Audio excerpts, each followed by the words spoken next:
Hello, I'm Alan Critchley, an independent social worker working for Kent, writing safeguarding adult reviews, and I'm going to talk to you about Renee.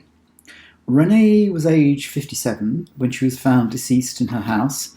It appeared that she may have been dead for a few days when she was found. Her cause of death was unascertained, but a likely reason was sudden death associated with Parkinson's disease. She had two carers. One was Adrian, described as either her current or ex-partner. He was in receipt of carer's allowance in respect of this. He was also a known perpetrator of domestic abuse against Renee. Her son Ryan, aged 20 when Renee died, had also been her carer. He had been supported as a young carer from the age of 16 and continued through until his mother's death. He'd found caring for her difficult and had been stressed by it. Stressed was his word. The relationship between mother and son had broken down at times. The timeline in this review is from February 22 through to Renee's death on or about the 19th of September 2023. It was said that Renee had been the victim of domestic abuse from her son, from a previous partner, and from her current partner. She had care and support needs, with physical and possible mental health needs, and she died in circumstances that might indicate neglect by her carer. In this review, Renee's partner is referred to as her partner. In the IMRs, he's referred to variously as her partner and ex-partner. The descriptive terms come from Renee herself. Describing him as Renee's partner implies nothing about the relationship status at any one time. It does ensure there's no confusion and clarifies that they are one and the same person. Before her Parkinson's diagnosis, Renee had worked as a carer. Post-diagnosis, she'd done some fundraising for Parkinson's UK. Now, Parkinson's is progressive and incurable. Treatments are available to reduce the symptoms and to increase the quality of life.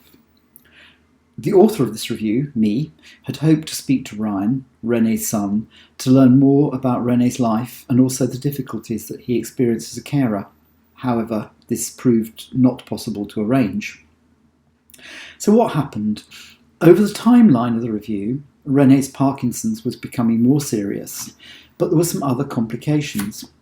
Renee moved between her own home, where she lived with her son, to her partner's home.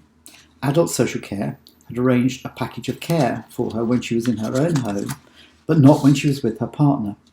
This was because he provided adequate care for her. Because she moved in between homes, it meant that care was intermittent. This was nobody's fault. It just took a while to re-establish care when she returned to her own home.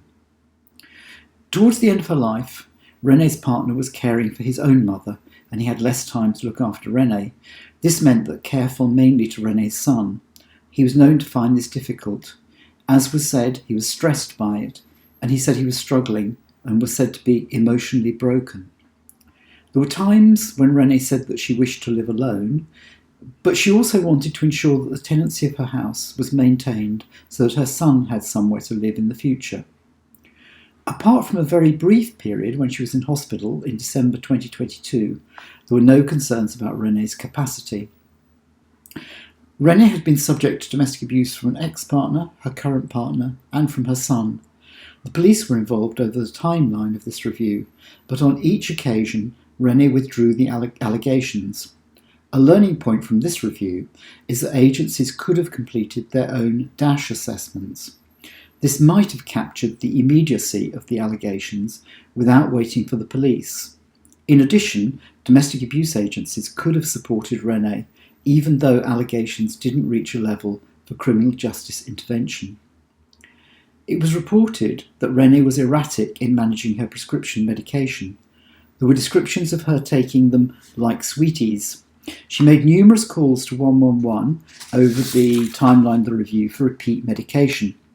Some of the difficulty can be attributed to Renee moving between two homes. Her living conditions, especially in her own home, had a degree of chaos that meant managing her medication was difficult. Learning from this review has led to Renee's GP surgery changing its processes so that medication prescribed by anyone other than the surgery is now included in the patient records, and the GP will have a full picture of prescribing and medication compliance. There was some good practice with Renee. In particular, the police showed consistency and sensitivity in the way they worked with her. Social care commissioned services that were flexible and worked around where Renee was staying at any one particular time. CCAM, the ambulance service, were correct in submitting a vulnerable person alert. Practitioners worked with Renee in a person-centred way, using text and other preferred methods of communication, given that Renee suffered some hearing loss. Now, the recommendations from this review. Recommendation 1, that carers assessments are commissioned in respect of someone caring for a person with care and support needs. The assessment should always be shared with social care.